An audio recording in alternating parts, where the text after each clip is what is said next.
Since becoming a financial planner, I've heard multiple rules of thumb regarding how to choose between making traditional, pre-tax, or Roth, after-tax, retirement account contributions, but they're often based on one variable, whether they think marginal tax rates will be higher or lower in retirement than they are today.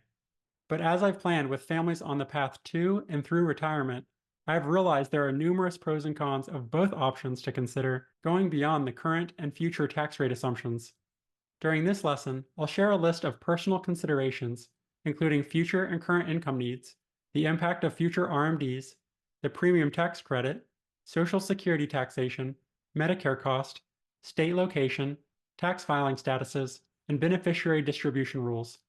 Although your head may already be spinning with so many variables, I believe you'll gradually gain clarity about what makes sense for your situation, one year at a time. Let's go ahead and start with the possible advantages of Roth, which are after-tax contributions. Direct Roth contributions can be withdrawn from a Roth IRA at any age for any reason, tax and penalty free. Only the converted amounts and earnings may be subject to tax and penalty. And as mentioned during the Roth IRA lesson, contributions are withdrawn first, then the converted amounts, then the earnings. Next, retirees can avoid jumping into higher tax brackets by supplementing their income needs from Roth accounts tax-free. Roth distributions can be especially useful when unexpected expenses arise or when making large purchases during what's called the go-go stage of retirement. For example, to celebrate retirement, you may want to go on a Viking world cruise, but don't want to inflate your taxable income due to that one big trip. Roth distributions may appropriately supplement lumpy expenses in higher income years. Reducing taxable income in retirement by withdrawing some of the funds from Roth accounts may also open eligibility for other opportunities, such as the premium tax credit, as discussed in the health insurance lesson, less Social Security being included in taxable income, and the avoidance of Medicare premium increases, also called IRMA. Inherited Roth accounts may be distributed entirely tax-free, eliminating possible tax burdens for beneficiaries within their highest earning years. And unlike traditional retirement accounts, Roth IRAs do not have required minimum distributions, RMDs, for their original owners. Now moving to the disadvantages of contributing to Roth retirement accounts. Since Roth contributions are not excluded from W-2 income, nor tax deductible, current taxable income is not reduced. And if you elect to contribute to Roth instead of traditional within a workplace retirement plan, your current net pay will be reduced due to the additional income tax withholding. One speculative disadvantage, which I don't give any weight to, is that future tax legislation may reduce future tax rates. Since this is uncertain, I encourage you to make decisions based on what is currently known and within your control.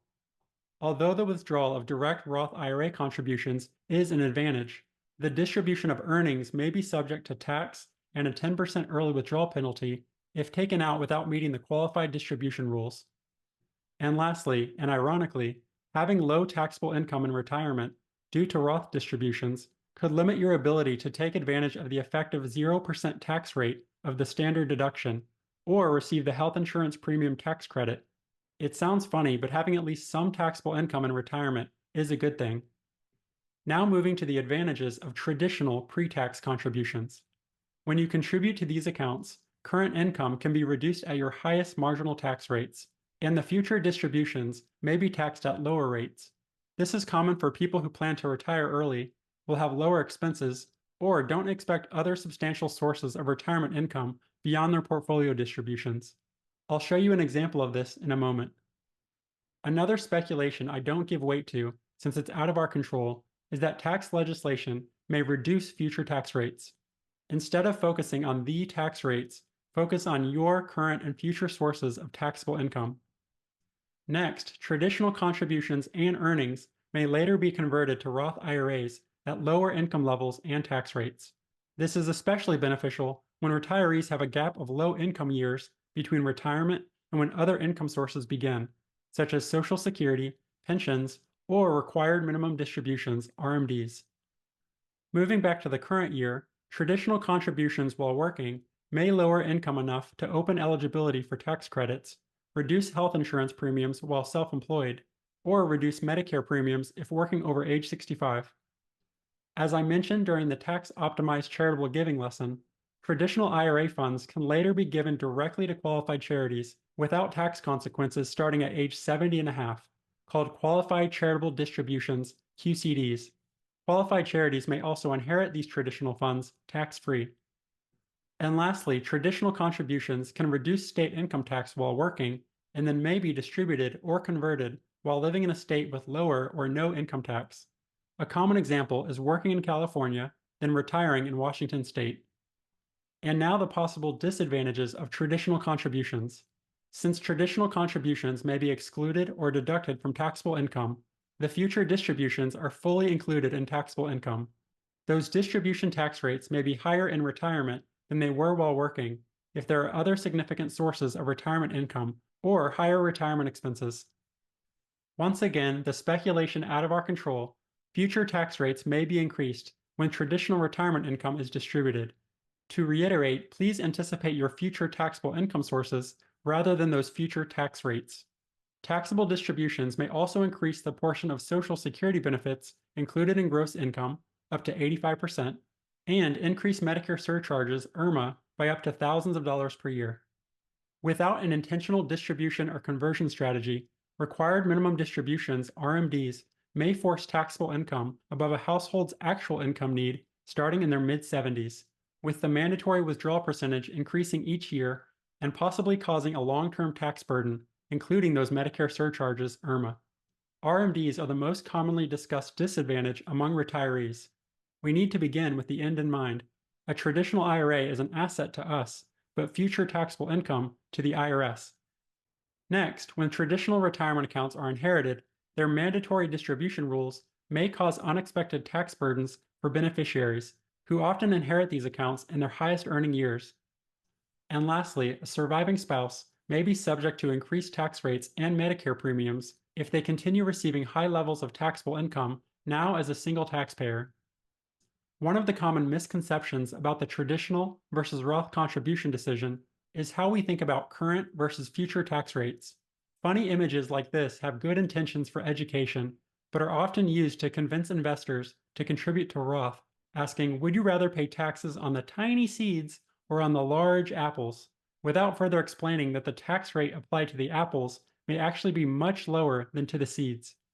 Unlike traditional retirees over the past decades who have received taxable income from sources outside of their retirement account distributions, such as private and public pensions, many future retirees will primarily rely on their own investment accounts to meet their retirement income needs, plus Social Security.